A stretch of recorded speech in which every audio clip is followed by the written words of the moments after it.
How to overcome the imposter syndrome. This is such a big topic because most of my clients actually struggle with this, and so many people, whether they're professionals or entrepreneurs, struggle with the imposter syndrome. So in today's video, I'm going to share with you what it is and, more importantly, how you can conquer it.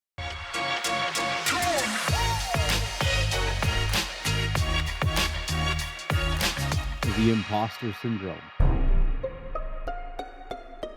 This is something that you may know or you may not know of. And a lot of times, even when I'm having a discovery call with a new client, we start talking about the symptoms that they're struggling with when it comes to speaking in public. And oftentimes I ask questions around, do you struggle to say yes to speaking opportunities because you're afraid that you'll embarrass yourself and it's going to hurt your reputation in your career? That's a big one. Or the other one is, do you stop from going up and seizing these opportunities because you're not sure if you're qualified enough to speak on this topic? Or what if somebody in the audience calls you out and disproves something that you say? And these are all symptoms of the imposter syndrome, which ultimately comes back, if we're to put a general term to it, it's going to be that I'm not good enough, that it feels like you're an imposter. So if you put yourself out there, you could be exposed. Now, the thing is with imposter syndrome, it's rooted in anxiety because it's about a hypothetical event. It's around, if I put myself out there, this bad thing may happen to me. And the problem with it is it limits so many people from advancing their careers or building their business with speaking because they avoid it. And then what happens is they have a guaranteed loss in terms of exposure, getting their ideas out there, and limiting their growth, whether that's income-based or advancement. And so this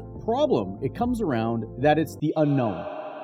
The unknown creates anxiety. What if? The first activity you can do is to start writing a list. 10 reasons why you're an expert in what you do. 10 reasons that you're qualified to speak. When you start doing this, you start to reinforce your own inner confidence. But more importantly, though, you start seeing yourself as an expert and you give yourself permission to put yourself out there. Speaking of permission is the second thing I want to get into, okay? Maybe you've experienced this yourself. What happens is a lot of times people are waiting for external permission.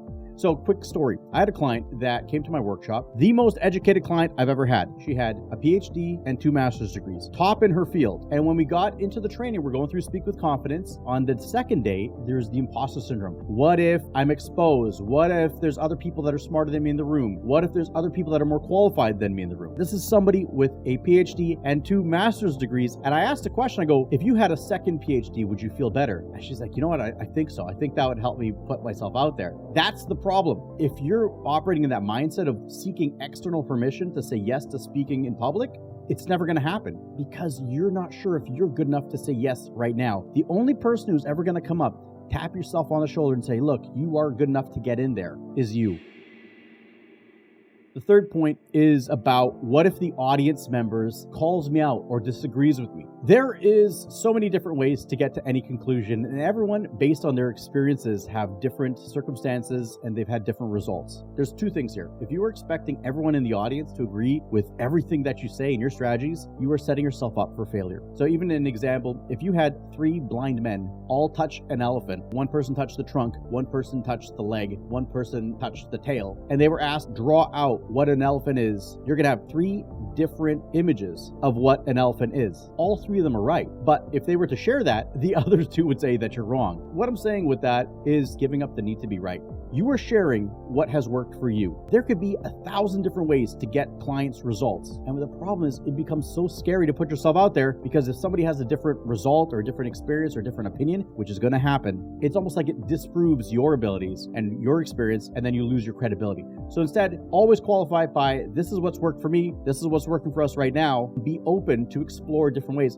And it takes away from that charge of needing to be right, and it's going to open up so much confidence. And the fourth one, the fear. What if I'm not good enough? You can delay forever dreading this question. You're never going to get an answer until you put yourself out there. The confidence to build your inner belief in yourself and conquer that imposter syndrome is to put yourself into the fire. And when I say the fire, I mean putting yourself on stage. What it requires, you have to be not just okay, but embrace that you may not actually be good enough. What? Now, hear me out. That that could be confronting for you to hear. But unless you are willing to go up there and be exposed and fumble on stage, say the wrong things, go through that, you're never going to have that certainty. Now, your worst case scenario with that, you go up there and it goes sideways. You feel embarrassed. Didn't go well. All it does is it's just giving you a snapshot. Now you're going, okay, what could I do different next time? So that's going to build up and move you in the right direction of improving your skills. Best case scenario is you do put yourself out there and you look at it and you go, wow, I was better than I thought. Then you get a boost of inner confidence and you're excited to put yourself out there. So either of those scenarios is actually a good thing, because on your career, for most people who are avoiding speaking, it's a liability in their career. They're not being seen as an expert. They're not advancing their career. They're not being seen as a leader. But for you, it will be an asset when you put yourself out there and you build it up there. So the imposter syndrome, it's a common challenge. Most people struggle with it.